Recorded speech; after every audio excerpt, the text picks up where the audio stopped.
고잘라 아니 배나도 누출 지지고였어. 내가 저 저보고 터시 몸이어라. 아다 터시 몸을 그냥 저보고 공부 제고 이랬어. 저보고 공부는 제스. Donc, lorsque nous comprenons l'importance et les bienfaits donc, de la pratique de la patience, il sera important de s'appliquer à la mettre en pratique. Et c'est pourquoi dans le texte il est dit, donc sachant cela, l'armure de la suprême patience, dans ses multiples aspects, méditez-la. Donc à savoir que donc, la patience est mise en œuvre de très divers moyens, et ce sont tous ces moyens que nous devons appliquer pour développer la patience.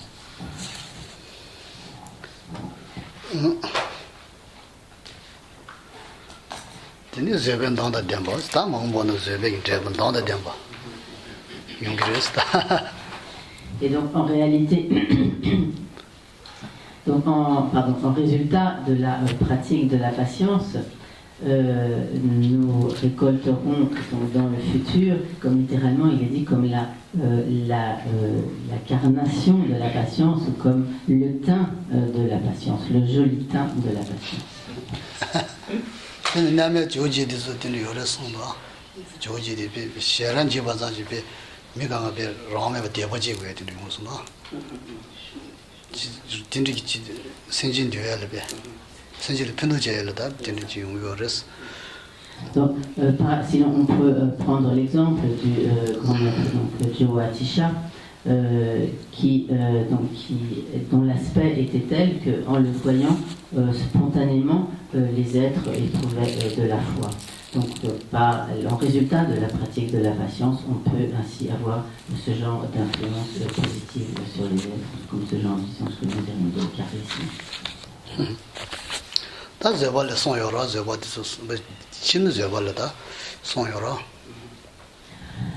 Il y a trois aspects à la pratique de la patience.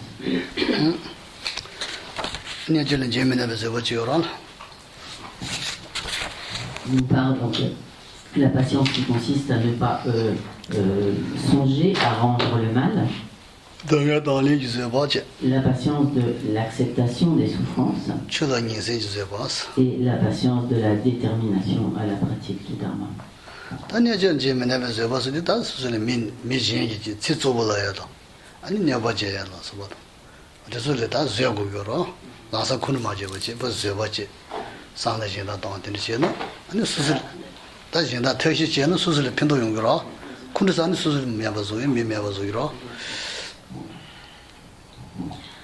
Pour ce qui est donc de la première forme de patience, donc ne pas considérer de rendre le mal, c'est principalement la patience qu'il convient de mettre en œuvre lorsque nous subissons la malfaisance et la malveillance d'autrui.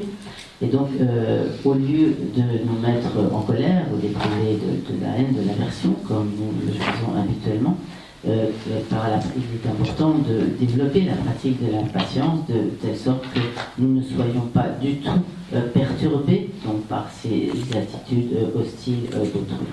Si nous arrivons donc à mettre en œuvre cette forme de patience, nous tirerons de cela de très grands bienfaits, puisque nous éviterons les perturbations de la colère, et également par cela nous serons bénéfiques à autrui, car nous favoriserons l'apaisement de l'hostilité d'autrui.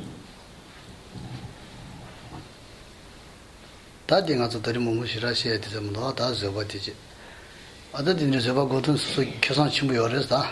다디 뭐지? 되네. 등야 수수 등야용으로 등야. 등야 유저 아우다가 등야 쉬우진도 산다 수 신자제된 편이야 말어. 등야 용바야노 니지지야다. 제는 니지지야다. 아니 등야기 좀 뭐뭐보다 등야 뭐 뉴하기 좀 존로 열었어. 그래서 산다냐 그 등야 유니어다 된지 등야 강양용 말어.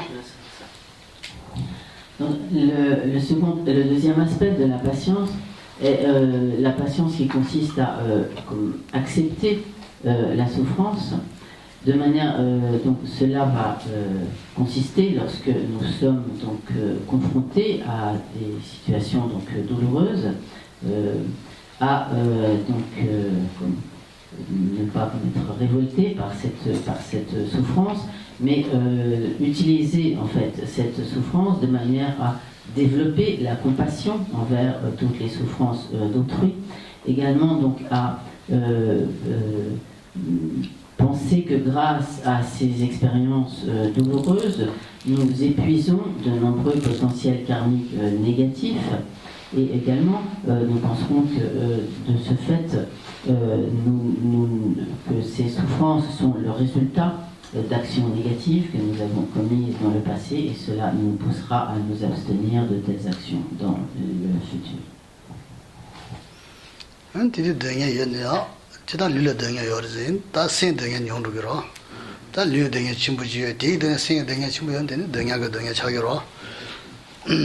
Si nous arrivons à orienter nos réflexions en ce sens, si par exemple nous avons de grandes douleurs physiques, une souffrance physique, par ces réflexions, nous réduirons notre souffrance morale ou mentale, et de ce fait, globalement, nous réduirons notre souffrance.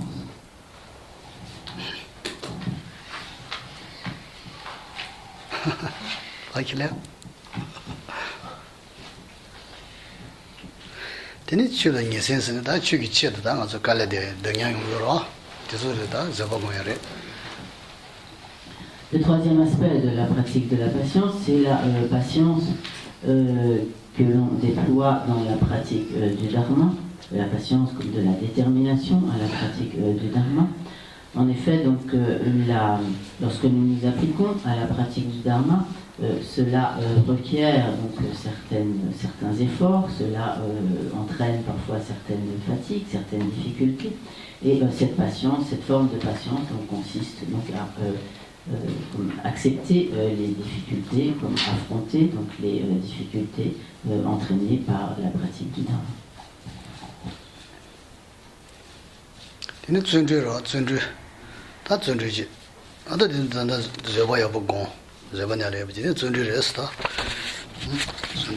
La quatrième perfection est la perfection de l'enthousiasme, et qu'on traduit parfois aussi par l'effort joyeux ou par la diligence.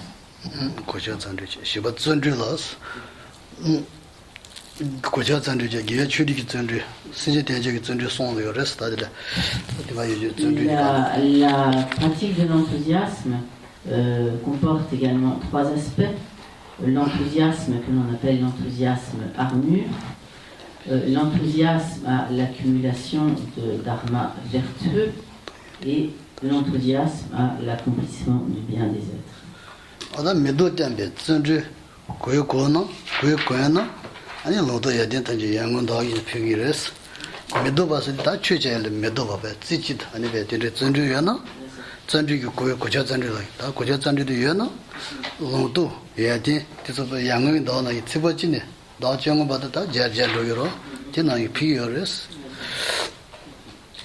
Donc, à ce propos, dans le texte du Champ de l'expérience, Tsongkhapa dit que si l'on revêt la cuirasse de l'énergie enthousiaste, ferme et irréversible, les vertus de connaissance et des réalisations, et les vertus de réalisation croissent comme la lune ascendante, et toutes les activités prennent essence. Donc, effectivement, donc, il s'agit ici donc, de l'enthousiasme armure qui nous permet donc, de mener à bien ce que nous entreprenons dans le domaine du dharma.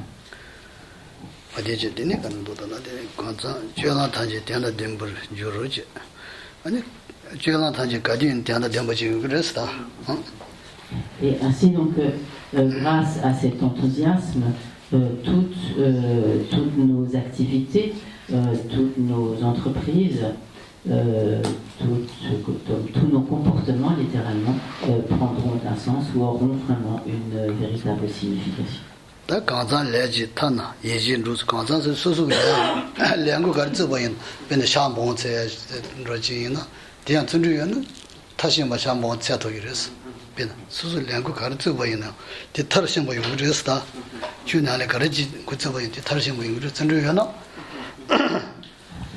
Donc comme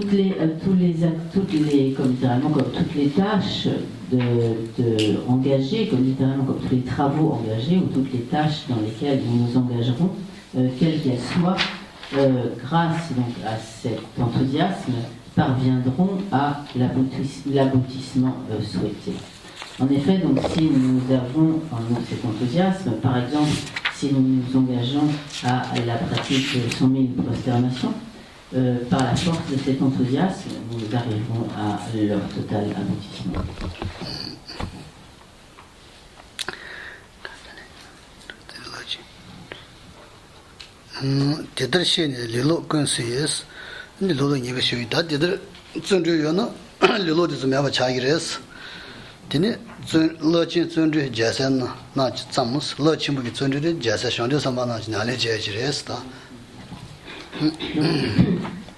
Ainsi, donc, cet enthousiasme dissipe la paresse, s'oppose donc directement à la paresse. Et donc, Tsongkhapa ajoute, donc, sachant cela, les fils victorieux, c'est-à-dire les bodhisattvas, déploient la toute-puissance de l'enthousiasme qui élimine toute paresse. Donc, et nous-mêmes, nous nous efforçons donc de nous appliquer à la pratique des bodhisattvas.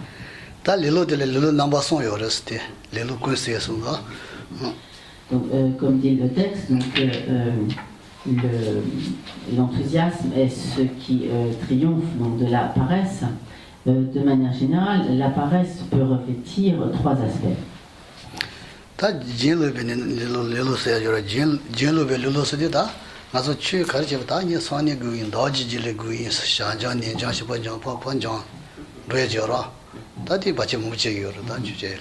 Donc il y a d'une part la paresse comme de la procrastination. Il n'y a rien à faire, chaque fois je bute dessus. De la procrastination qui consiste donc à toujours remettre à plus tard notre pratique du dharma, à nous dire donc oh, je ne vais pas le faire aujourd'hui mais je le ferai demain, puis le lendemain on se dit oh je le ferai la semaine prochaine, etc. Et ainsi on remet toujours à plus tard.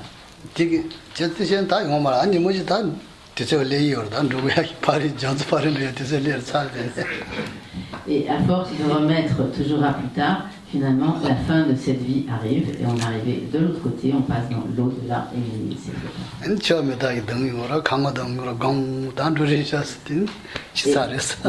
et lorsque le gong allez, je transpose, le gong de la camarde, sinon de la mort, sonne, alors il est trop tard.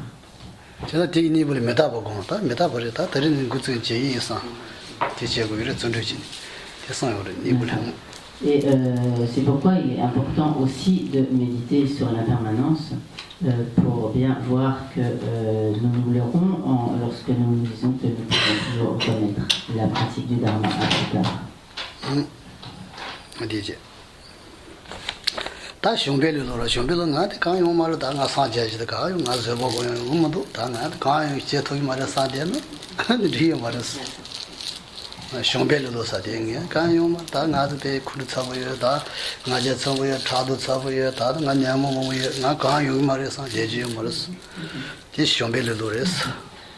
Il y a un autre aspect de la paresse qui est la paresse du découragement, qui consiste par exemple à se dire mais je n'arriverai jamais à pratiquer le dharma, de toute façon je suis incapable, j'ai trop de facteurs perturbateurs de l'esprit, je suis trop coléreux, trop paresseux, trop avare, trop stupide, etc.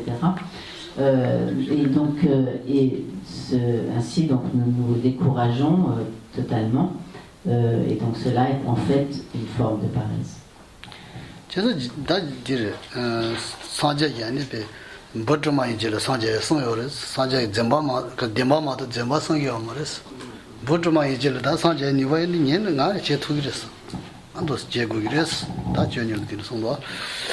En effet, tous les êtres vivants ont la potentialité d'obtenir l'état de Bouddha.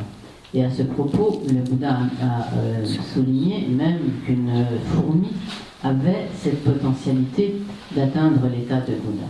Alors nous nous dirons qu'il n'y a aucune raison pour que le Bouddha dise des mensonges et que et que de toute façon le Bouddha ne dit pas de mensonge, et que par conséquent, si une fourmi a la potentialité d'obtenir l'état de Bouddha, à plus forte raison, sur la base d'une précieuse existence humaine, j'ai la capacité d'obtenir l'état de Bouddha et de m'appliquer à la pratique en ce sens.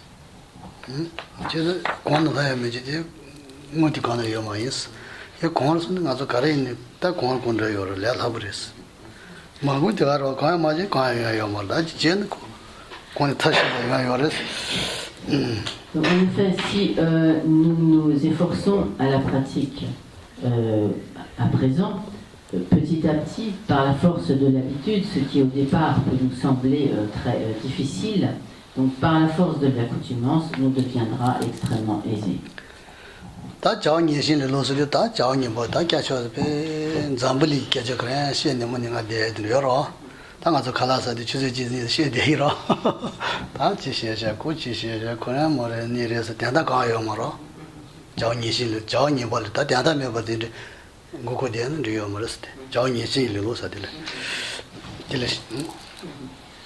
La troisième forme de paresse est donc la paresse littéralement comme de l'attachement aux actions négatives. Donc si par exemple nous passons des heures à discuter de questions tout à fait frivoles, de questions donc des affaires du monde, etc., en fait pendant tout ce temps-là, nous ne pratiquons pas le dharma et finalement nous gaspillons en vain notre temps, et cela est également une forme de paresse.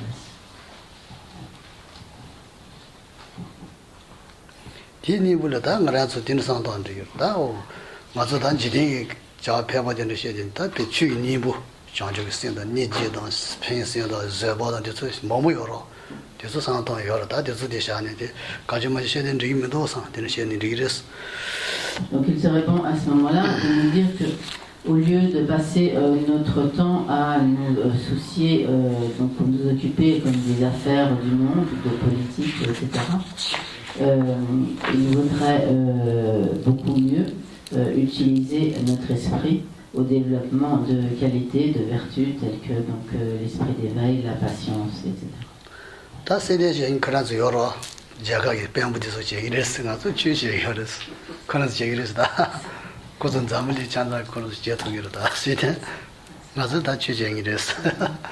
Donc nous pouvons tout à fait nous dire que en fait, la politique, c'est l'affaire des politiciens et des gouvernants, des ministres et des députés, des sénateurs et du gouvernement, et que notre affaire, c'est le dharma, et leur affaire, c'est la politique.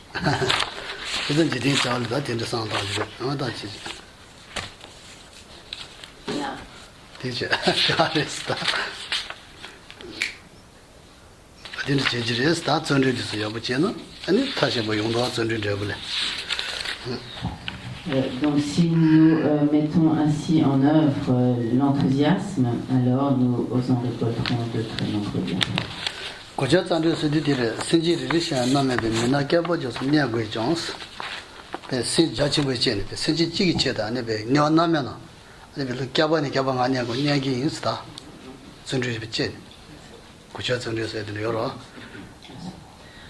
Là, pour ce qui est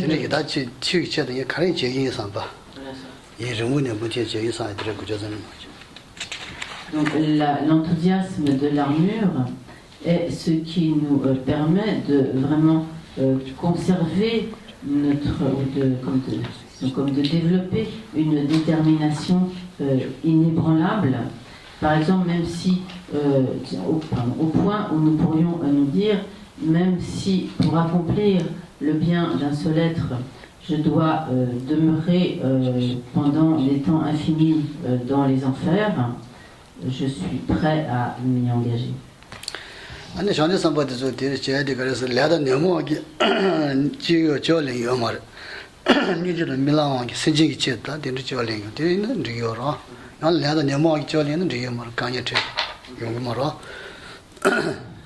Donc, par exemple,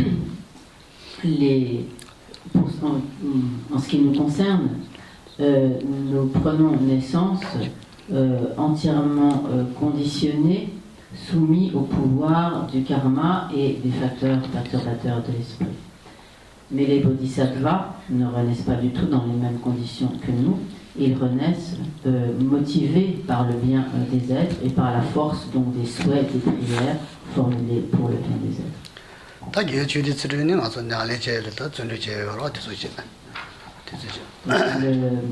L'enthousiasme de l'accomplissement, de l'accumulation des dharmas vertueux, quant à lui, constitué par toutes nos pratiques vertueuses, par toutes nos pratiques du dharma.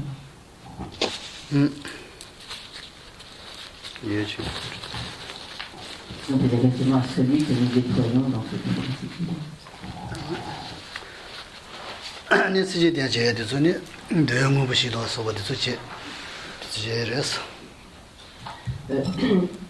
Dans ce que nous faisons pour accomplir le bien des êtres, il y a donc également ce que l'on appelle comme les 4 accumulations, ou disons comme les 4 moyens de réunion.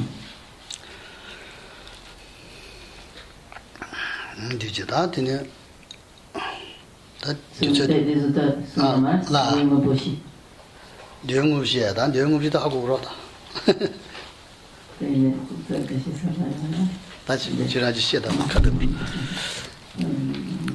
Quand les anciens Béwacheux sont pas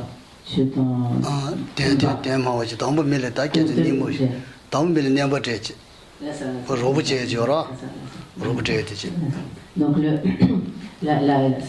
pour mémoire, donc simplement pour donc, les rappeler, ces 4 réunions, comme moyens de réunion, consistent donc, tout d'abord à réunir autour de soi des êtres par des dons matériels. Le deuxième consiste donc à leur donc entretenir avec ces êtres des relations harmonieuses en leur parlant donc de manière agréable. La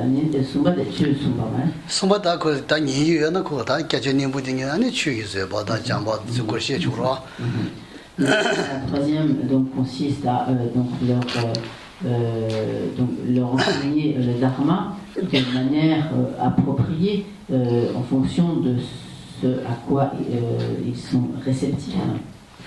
Et la quatrième consiste à agir soi-même conformément à ce que l'on enseigne.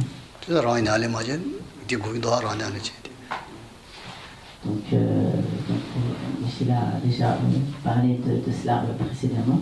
Donc si l'on enseigne le dharma, il est nécessaire soi-même de le mettre en pratique et d'agir en accord avec ce que l'on enseigne.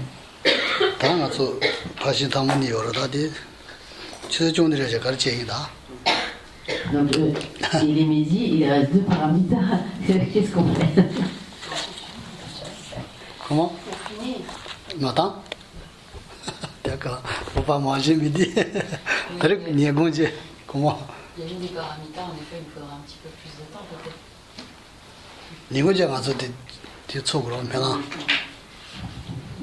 Comme après déjeuner, en fait, nous faisons la pratique. Donc,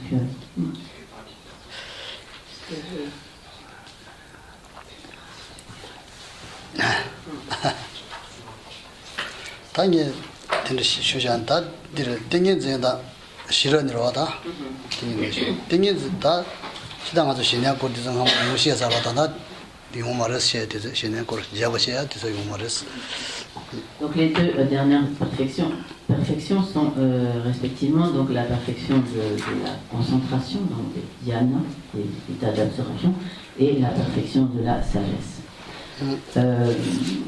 Précédemment, Michela a donné des explications assez détaillées sur la perfection de la concentration. À présent, nous n'avons pas beaucoup de temps pour cela.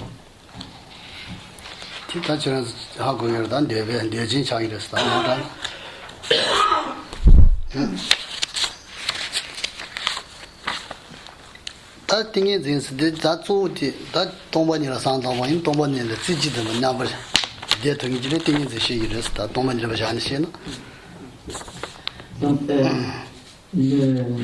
la raison pour laquelle il est important de développer donc, le calme mental et donc la concentration en un point, donc la concentration de fixation en un point, c'est principalement pour utiliser cette concentration en prenant pour objet donc la vacuité. Sandi sin lo anju jebu da budi sandi se tingi zil la gira sin lo anju jebu da bures jebu ki ane ba me se la anju gira de sa tingi zil yo se kare ne be kanju maju bu anju de to gires tiji. Donc, donc le développement de la concentration, d'autres termes donc, comme du samadhi, donc c'est le terme tingési, est extrêmement important. Et comme le dit également donc, ce même texte de Tsongkhapa, la concentration est comme la comme souveraine maîtrise de l'esprit. Donc en effet, une fois qu'on parvient vraiment à la réalisation du samadhi, de la concentration, alors on peut vraiment, on devient vraiment comme maître de son esprit. Cette concentration est ce qui permet de totalement maîtriser, être comme, en quelque sorte comme roi de son esprit. Ta jana yo me ri on bu jins tana nga zo sin me ba le be tingin zo yedi ka de jan de chu zo chi ka de me ba chi le ni de to yo res ri je ba re de ta pe la ba da ka de ku ju de yo ma la je no ri on bu si ri je ba.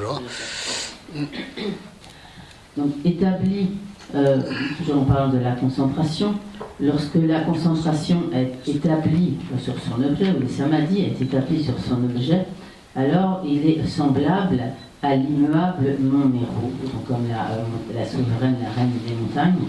Donc en effet, une fois que l'on a développé cette force de la concentration, du samadhi, alors l'esprit est capable de demeurer fixé sur son objet de manière totalement stable, immuable, pendant extrêmement longtemps, sans la moindre perturbation. Donc de la même manière, et donc cela est illustré par donc, le mont Méru comme la plus grande des montagnes, qui est tellement grande qu'elle ne peut pas, qui est donc immuable, que le vent et rien ne peut faire bouger. Donc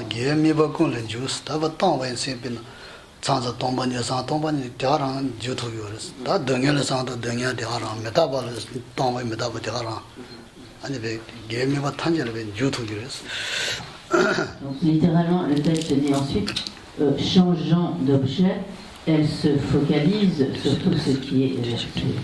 En fait, ce que cela signifie, c'est que lorsque l'on a développé ce pouvoir du samadhi, de la concentration, on peut se concentrer à, par exemple, un certain temps sur la vacuité, puis changer d'objet, se concentrer par exemple sur la souffrance ou se concentrer sur l'impermanence, et quel que soit l'objet choisi pour cette concentration, on peut ainsi changer d'objet et la concentration demeurera donc une concentration parfaite et immuable, quel qu'en soit l'objet. Le sein, du chingris, le dans sein,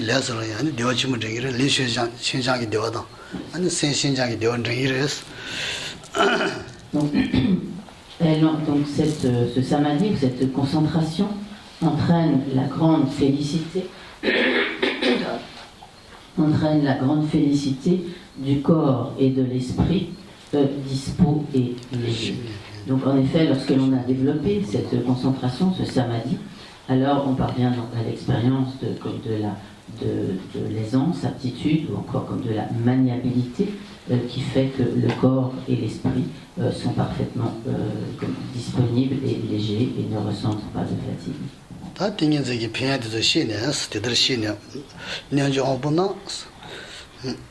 Et donc, sachant cela, comprenant dans tous les bienfaits de la pratique de la concentration du samadhi, donc littéralement comme les parfaits yogis s'y appliquent.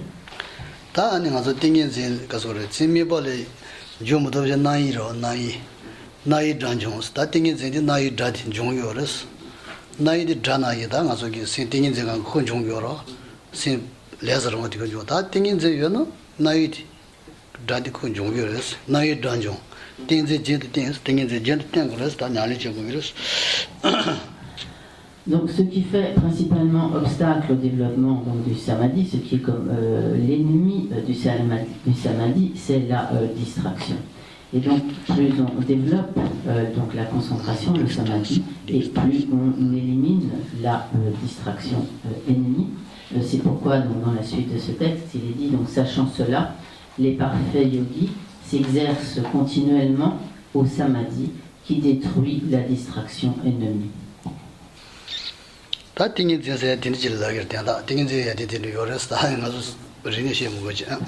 Donc, quelles sont en bref donc, les vertus et les qualités du samadhi, de la concentration. Mais donc, bien sûr, nous n'allons pas à présent détailler cette pratique de la concentration.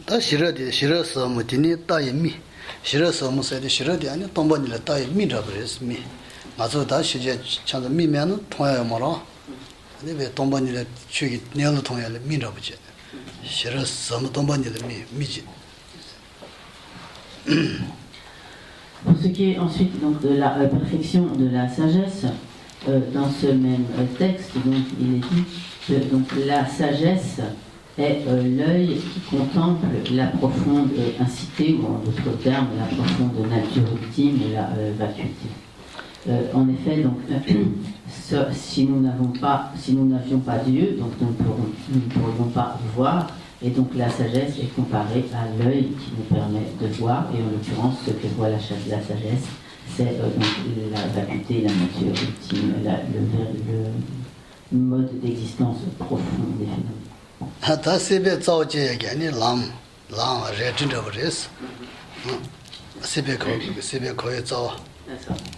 Donc cette sagesse, elle est comme le chemin, on pourrait dire également comme l'épée qui tranche, ou le chemin qui extirpe à jamais la racine de l'existence cyclique, ou donc du cycle des existences.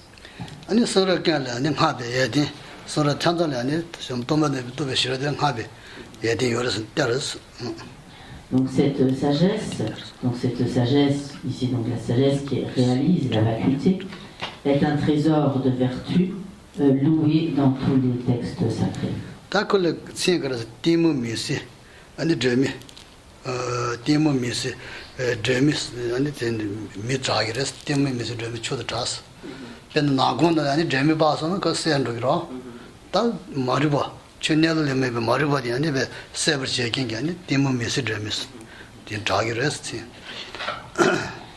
Donc, cette sagesse qui réalise la vacuité est la fameuse lampe suprême qui illumine les ténèbres de l'ignorance. Donc en effet, si une pièce se trouve plongée dans l'obscurité, lorsque nous allumons la lumière, ou si nous entrons donc avec une lumière, à ce moment-là, cette lumière dissipe l'obscurité. Et donc de la même manière, l'ignorance est ce qui nous plonge dans les ténèbres, et la sagesse est ce qui dissipe ces ténèbres de l'ignorance.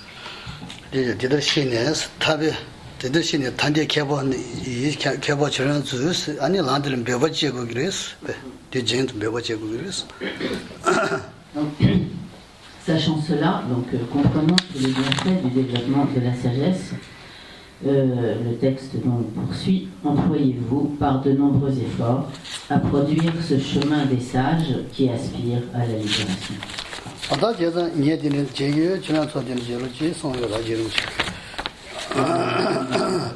C'est ainsi que moi-même, le yogi, j'ai pratiqué. Vous qui aspirez à la libération, appliquez-vous à faire de même.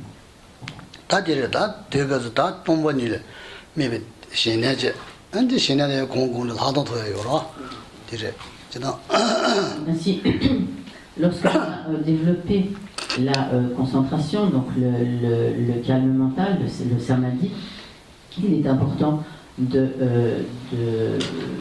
pratiquer la concentration sur la vacuité, donc le samadhi qui a pour objet la vacuité, et grâce à cela, on parvient à la vue supérieure.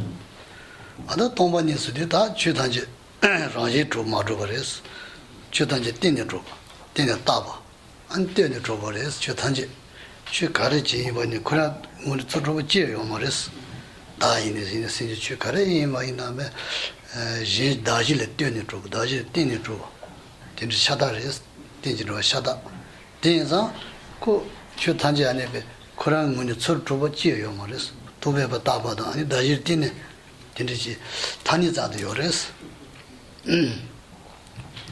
Donc, pour comprendre donc la vacuité, il faut comprendre que les phénomènes sont totalement vides, dénués d'une existence indépendante, qu'ils sont dénués d'une existence qui ferait qu'ils existent comme d'eux-mêmes, de leur propre côté, en toute indépendance.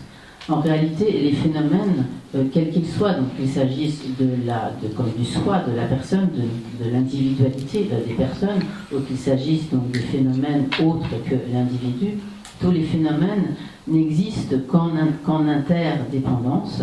Ils sont donc ainsi comme dépendants de diverses manières, et en particulier, ils n'existent qu'en dépendance de la relation entre leur base de désignation et le concept, la désignation qui les désigne.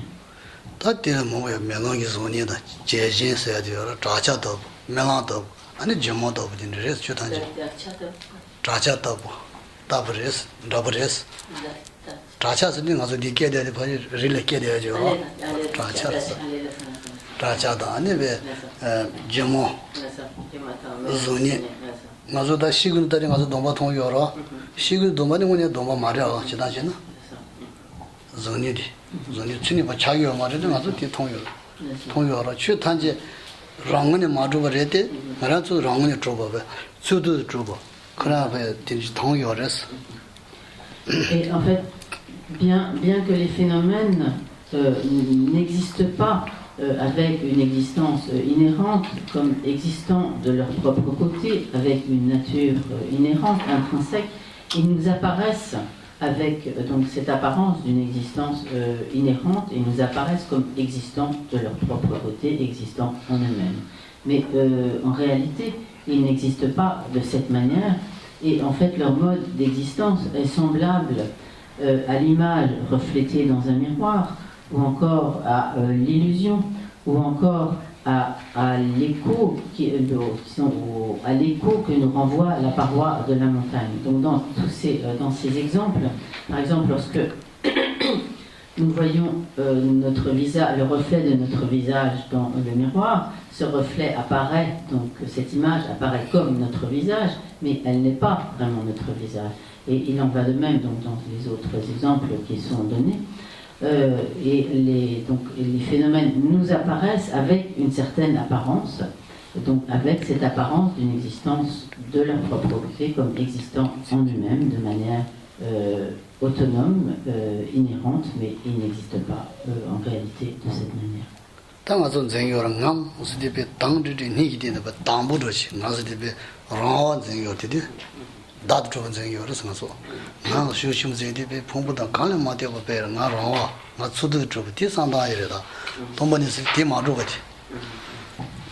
Et ainsi, lorsque par exemple nous saisissons notre je, nous le saisissons avec force comme un je existant en toute indépendance, existant indépendamment des 5 agrégats, et donc indépendamment des agrégats qui sont sa base qui sont en fait donc sa base de désignation, et le je nous apparaît comme étant totalement indépendant de ces agrégats, et nous le saisissons comme tel. Mais en fait, un tel je n'existe pas, et cette l'absence d'existence ou la non-existence, l'absence ou la non-existence d'un tel je est la vacuité.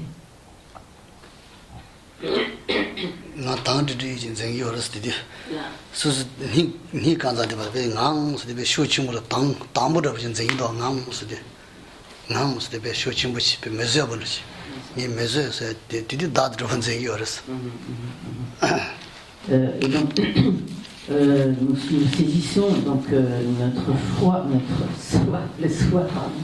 Nous saisissons le soi avec beaucoup de force,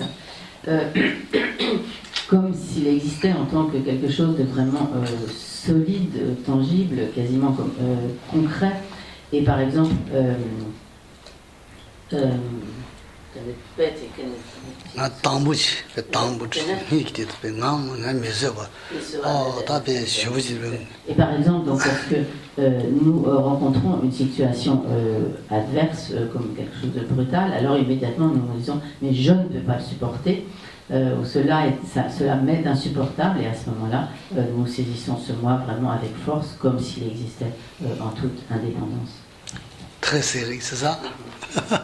Tangbu shubuchi, zingyo, didi tabu tada, didi nzeba na yin doya tada. Didi nzeba na yin yoma, zingdi pe pumbu le sana ma to, nga su di, adi pe pumbu nga kanya ma yin ki, nga mu su di jin sharang jin zingyo res didi. Zingya di nga di, tati nga di yoma res. Wada mea nga di res. Et donc à ce moment-là, ce moi nous apparaît vraiment avec beaucoup de force, beaucoup de comme une quasi solidité. Et demandons-nous alors, mais est-ce que ce moi qui m'apparaît ainsi comme totalement autonome, indépendant des agrégats, est-ce qu'un tel moi existe? Et lorsque nous recherchons ce moi, alors nous ne pouvons pas le trouver et finalement nous arrivons ainsi à percevoir la vacuité.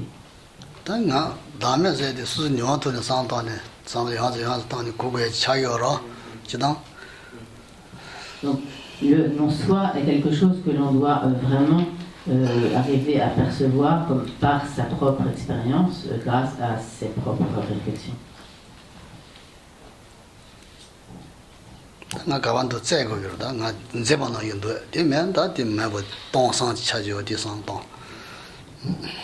Donc en effet, lorsque ce moi comme très fort nous apparaît,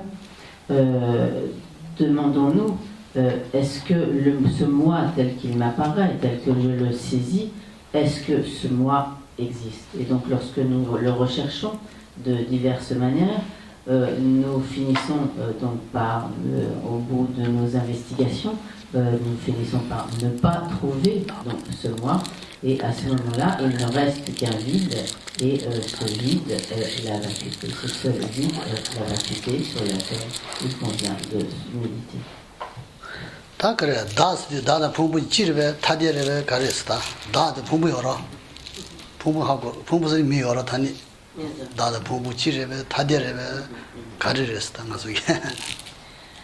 Geshe-la nous pose la question, nous demande est-ce que le moi est comme un avec nos agrégats psychophysiques? Est-ce qu'il est comme il a une totale unité avec nos agrégats psychophysiques? Ou bien est-ce qu'il est différent, distinct de nos agrégats psychophysiques?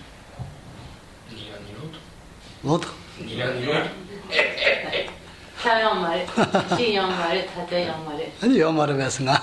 Et alors, est-ce qu'il n'existe pas du tout?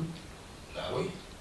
Non, ça non. Oui, il est avec nos agrégats. Comment? C'est avec les agrégats, mais en fait, il n'existe pas.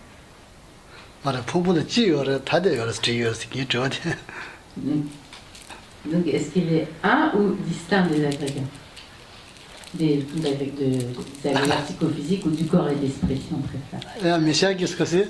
Il est lié aux agrégats, mais. Oui, il dépend. Il est vrai, il va aller. Il est lié aux agrégats. Que qui aime jouer dans le chien ou pas?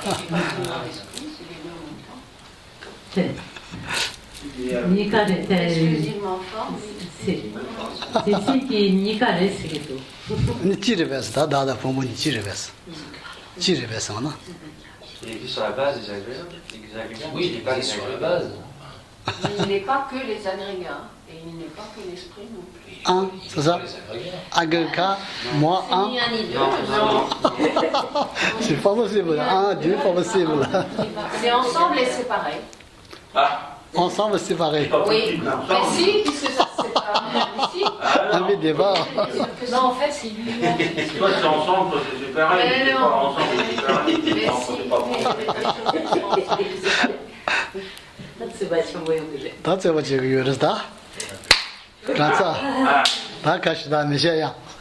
그것이.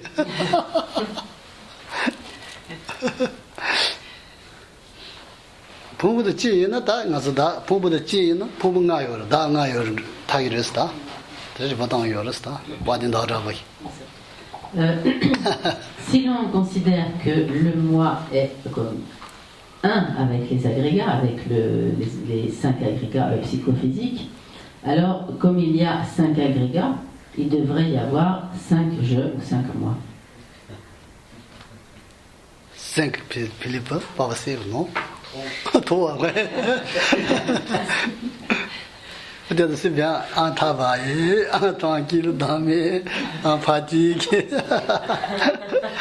en repos, en vacances. Même 5 Bouddha.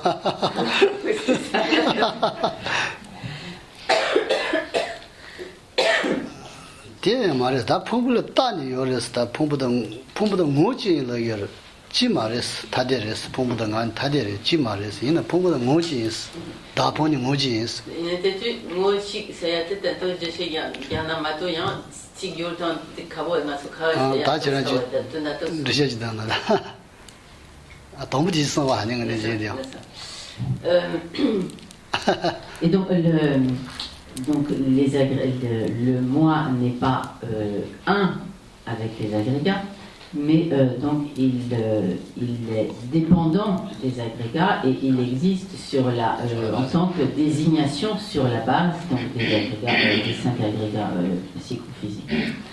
Donc il faut faire une distinction entre ce que l'on appelle comme être comme une totale unicité. Et alors là, on a vraiment des termes de difficulté de traduction. Pour distinguer des choses qui sont très voisines mais qui ont un sens différent. Il faut faire une différence entre ce qu'on appelle être d'une totale unicité de nature, c'est-à-dire de n'être comme qui n'est différent en rien, et de ce que l'on appelle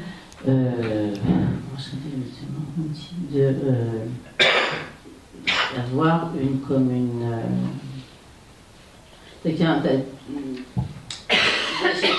je dirais le terme après la manière dont Geshe va l'expliquer. Mochi c'est dia. Mochi c'est dia ta pompe le los nga ngunzia yo marda. Ben shebo meta mochi shebo de meta ba. Meta ba de gara shebo de gara meta ba ro. Chire so yo mar kani khawaro. Shebo thomba de gara meta ba ngunzia. Et il y a, comme disons, donc sans être une totale unicité, ce que l'on appelle comme une sorte d'identité de nature, lorsque on considère deux phénomènes qui sont comme, on va dire,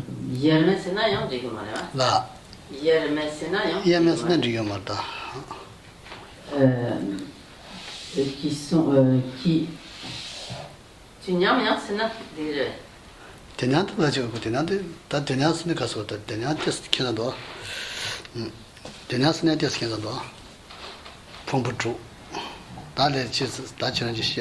donc, par exemple, ils sont identités de nature, ce qui en tibétain est moochik, donc littéralement comme une nature, mais ou nature une, comme on veut, mais donc, par exemple, si l'on prend l'exemple de la conscience et de l'impermanence, à partir du moment où il y a conscience, il y a conscience impermanente et comme impermanence de la conscience. Donc en ce sens, la conscience et l'impermanence sont comme disons mootiques, donc de nature une, mais néanmoins la conscience et l'impermanence ne sont pas d'une totale unicité, car la conscience et l'impermanence, ce n'est pas la même chose. La nature, mais pas la même identité. Pas la même chose.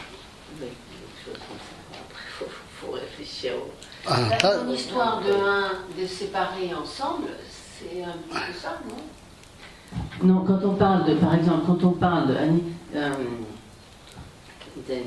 nga tompumbo, c'est chik, voilà, mo chik c'est Mochires, taderes, d'abord mochire, taderes, mo tademares, mochires. Nga tompumbo teso, chik mare, mo chik, taderes. Taderes, mo tademares. Alors c'est vrai que là, il faudrait vraiment... bon, j'ai pas revu les termes que j'ai eu l'occasion d'employer là-dessus auparavant. Il faut vraiment avoir une terminologie extrêmement précise pour pas se mélanger les crayons. Précisément, disons, le moi et les agrégats ne sont pas comme un, mais ils sont de nature une. Si on garde vraiment les termes tibétains, alors, le plus simple, c'est peut-être de rester le plus proche possible du tibétain. Donc, c'est-à-dire que le moi et les agrégats ne sont pas un, néanmoins, ils sont de nature une. Le moi et les agrégats sont distincts, mais ils ne sont pas de nature distincte. Ngo tade zide kao bomba drapo chayre. Kao de bomba jamero. Nimadan dao ni jamero. Donc en effet, le moi et les agrégats sont distincts, mais ils ne sont pas de nature distincte. S'ils étaient de nature distincte, ils seraient sans relation, de la même manière que par exemple un vase et un pilier. Là,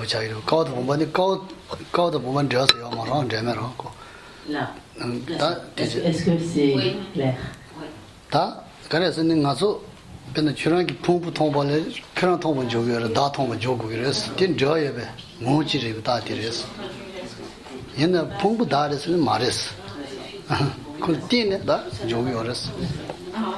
Donc, par exemple, oui, est-ce que ça va?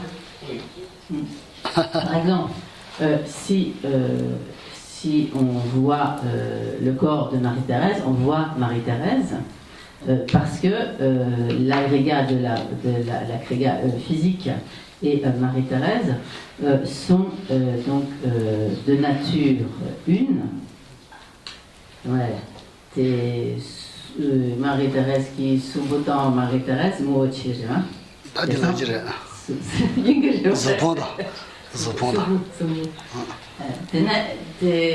Magdega zobo tomba degara magdega tomba jogo gire ti ngoji mbetires ngo tonzu ka yo mares tonzu odire da ti ta dires ti na ji magdega ge sin ton magdega tongyo ara dire ngozu yati sin ton yo chira tongyo ra chira se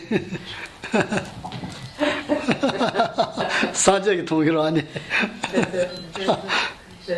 인생이 무엇이 통일하 통일이 통고 말했다. Donc après Gichela me dit, donc si l'on voit l'esprit de Marie-Thérèse, on voit également Marie-Thérèse. Donc dans la mesure où l'esprit, la conscience de Marie-Thérèse et Marie-Thérèse sont de nature une. Mais alors, Gichela, est-ce qu'on voit l'esprit de Marie-Thérèse? Elle me dit, oui, vous voyez votre propre esprit, et également les Bouddhas voient l'esprit de tous les êtres. Et il y a également des êtres qui ont la clairvoyance de l'esprit des autres.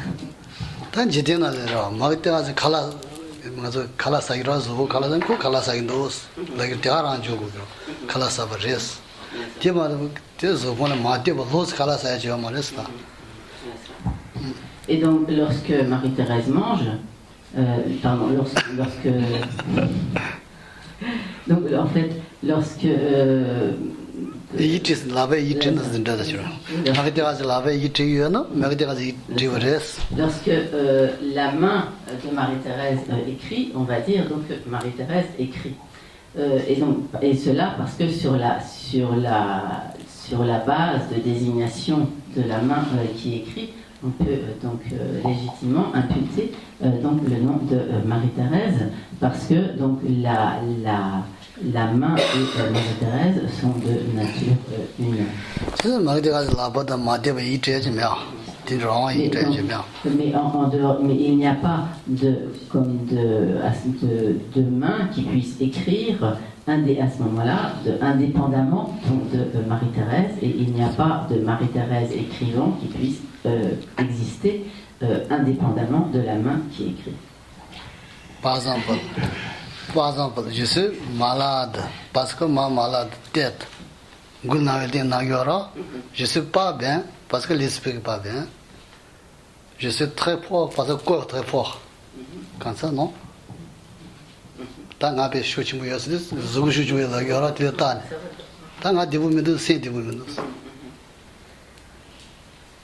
je toujours indépendante. Je suis malade, quelque chose de malade, mon cœur. Je suis très content parce que l'esprit est content. Je ne suis pas bien parce que l'esprit n'est pas bien, quoi pas bien, quelque chose pas mal, bon, quelque chose.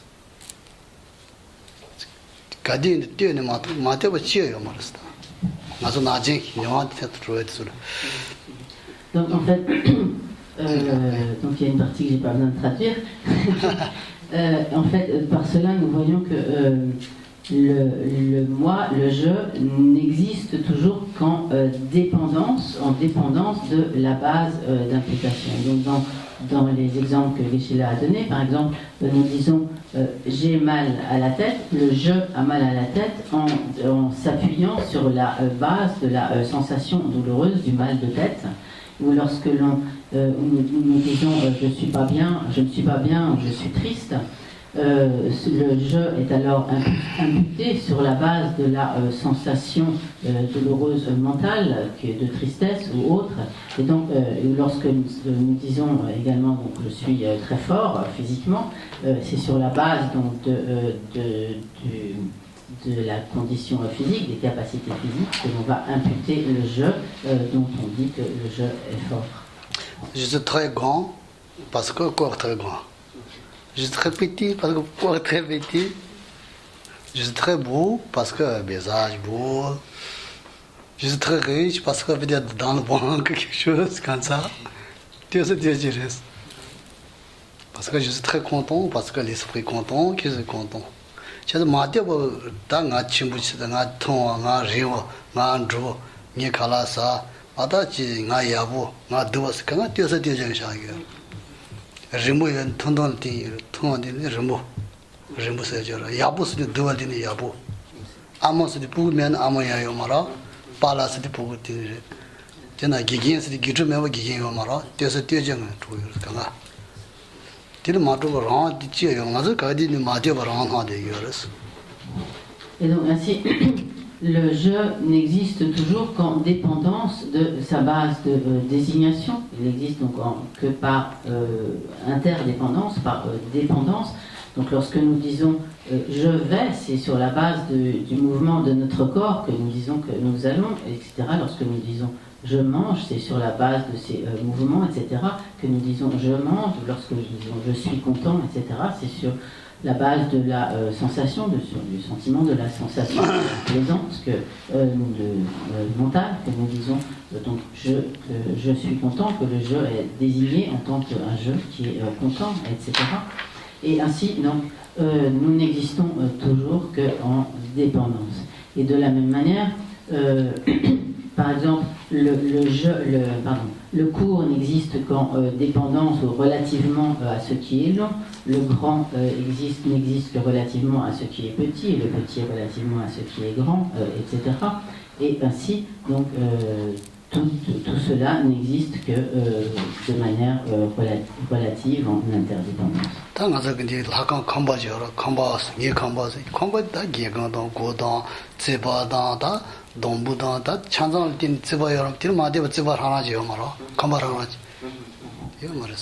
Donc également, j'aurais ajouté que le maître n'existe qu'en dépendance de ses élèves. S'il n'y a pas d'élèves, il n'y a pas non plus de maître, etc. Ou lorsque nous disons, donc lorsque nous parlons d'un temple ou d'une maison, etc. Donc le temple n'existe, ou la maison n'existe qu'en dépendance de toutes ces parties, des murs, du toit, etc., de tous les matériaux qui le constituent. Et donc aucune maison ne peut exister indépendamment de toutes ces parties qui constituent sa base de désignation.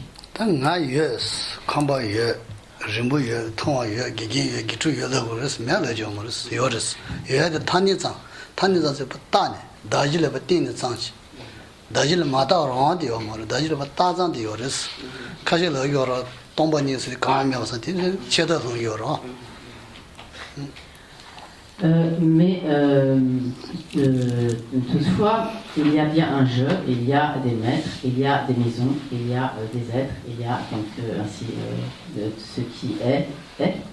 Et donc, mais tout cela n'existe qu'en tant que désignation, imputation sur la base d'imputation, sur la base de désignation. Et cela n'existe pas indépendamment en dehors de cette relation entre la base de désignation et le phénomène désigné. Donc tous les phénomènes n'existent qu'en tant que cette imputation, cette désignation sur la base de désignation. Mais le fait que les phénomènes n'existent pas en toute indépendance ne signifie pas du tout qu'ils n'existent absolument pas. Et bien que certains affirment que finalement les phénomènes n'existent pas du tout, si on affirme cela, en fait, on tombe dans des vues nihilistes, qui sont en fait des vues fausses.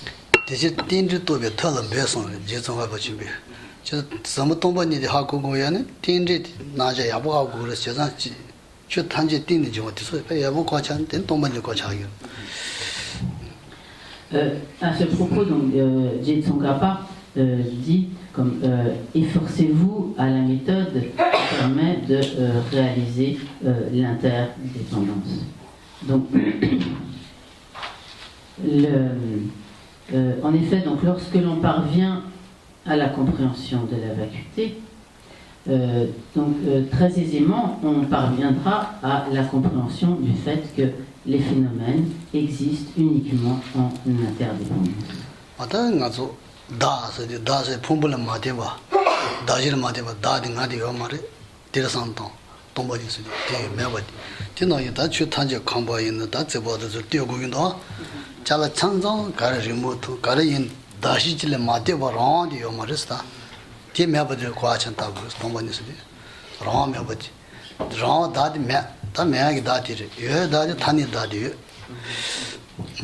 Donc, pour réaliser la vacuité, il faut réaliser l'absence d'existence d'un je qui existerait, donc comme censé exister indépendamment des agrégats qui constituent sa base de désignation. Donc, le je qui n'existe pas, c'est le je qui serait indépendant de la base de désignation, qui ne dépendrait pas donc de la base de désignation. Mais le je qui existe, c'est le je qui existe en dépendance de la base de désignation, qui existe en tant que imputation d'un nom ou d'un concept sur la base de désignation.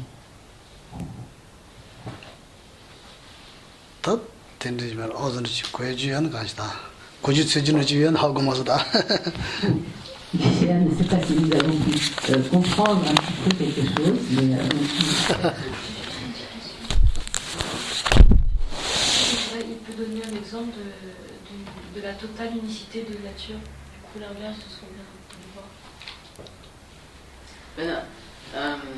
Chik sayate tanda chik tambo chi te so khagare chik sayate pena pe kare shatuje chi sidi da kansa sen jiro pena bomba sen jiro da bomba jiro da segi bomba da ngui bomba sen ni ro son shidin karo da pena bomba shi da pena komba mi ji yan ko mi ji res da mi son yan da ji ma ro mi son karo son ji 진짜고 되게 지스디다 그런 지금 마야암슨 그런 미치레스 미치로 되지 다 로자딘데 그 송은 미송 다디로 언니. Donc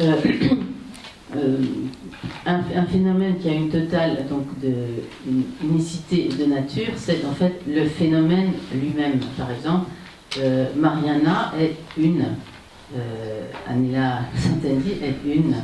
Mais donc, dès qu'il y a, par exemple, 3 personnes ici, elles ne sont plus une, il y a 3 individus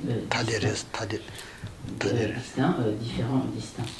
Mais donc, un phénomène qui a une totale unicité de nature, c'est un phénomène qui est en quelque sorte comme, qui est un avec lui-même, en quelque sorte. Mariana, Lozadinzi, Mutadiris, Tadir, Grasin, Mariana, Lozadinzi, Tongoya, and Joyo Morris.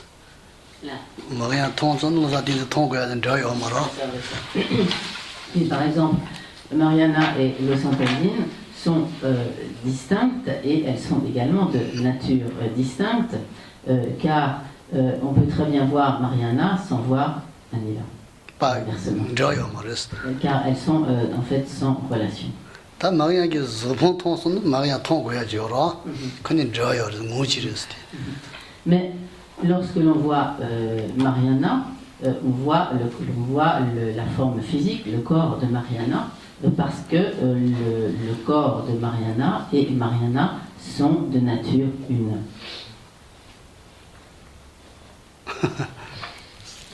Elles ne sont pas. Mariana qui se goûte en Mariana qui se. 무지서. 치마를 무지르스. Et donc, le corps de Mariana et Mariana ne sont pas une totale unicité de nature, mais ils sont de nature une. Dans la mesure où lorsqu'on voit le corps de Mariana, on voit Mariana. 다 찬도인데 셀르기도스다.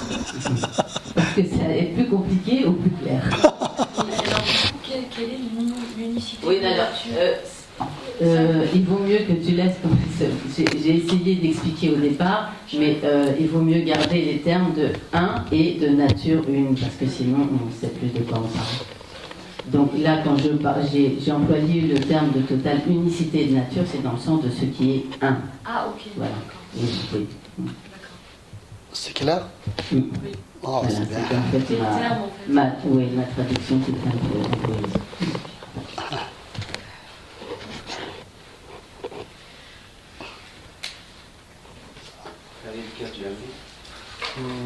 됐어요. 당가서 됐고 메레지 피찬데 당가서 니보제라. 다 차선. 다 공연을 때 상당히 동번이. 나중에 가서 동번이 공수에 가면 뭐 공부지. 되게 랑 나한테 맨 상당. 잘라인 간가 될 상당히 그랬어. 됐어요. 공 동번이 실 되는 신내지 되는 하동지에 그랬어. Donc, il est important de s'appliquer donc, à la méditation sur la vacuité pour arriver donc, à apercevoir que le jeu tel qu'il nous apparaît, tel que nous le saisissons donc, habituellement, il n'existe pas du tout tel que nous le saisissons et tel qu'il nous apparaît. Et donc, une fois que l'on a perçu donc, cette absence d'existence du jeu, de se concentrer donc, dessus, d'appliquer donc, à cet objet la méditation de concentration.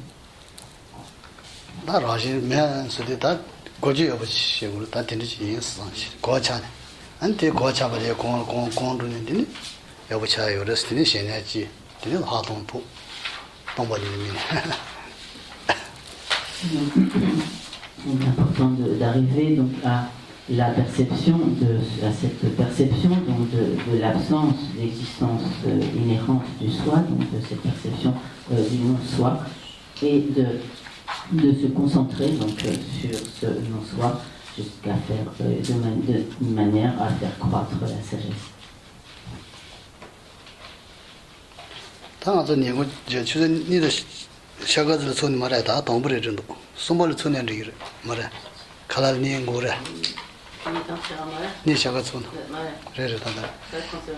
Il est quoi, 1h20, c'est ça? 1h20, 1h15. Donc j'ai proposé qu'on peut-être on reprenne à 2h30 ou 3h comme vous voulez. 2h30? Comment? 2h30. 2h30 ça va? Oui. 2h30 no fatigue mélanchim으로 되지 안돼 알았어.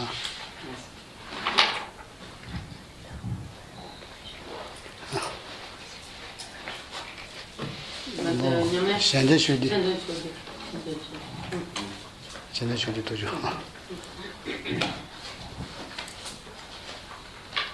사지배지인데 사지배지. 근데 꼭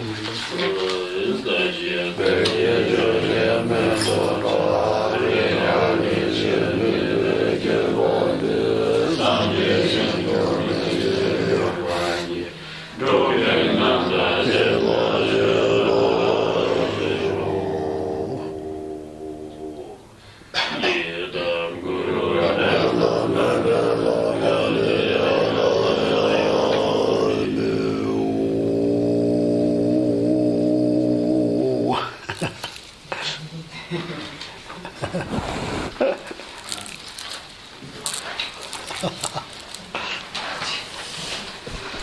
Alors,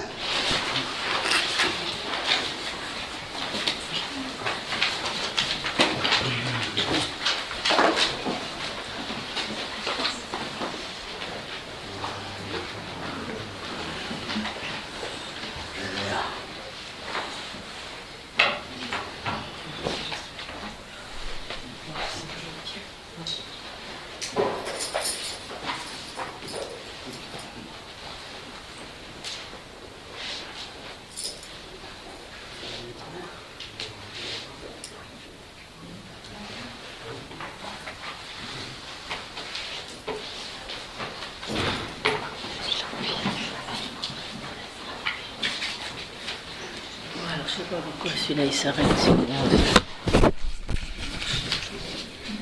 voudrais vous poser une question parce que je sais pas si ce que j'ai noté c'est intelligent. Oui.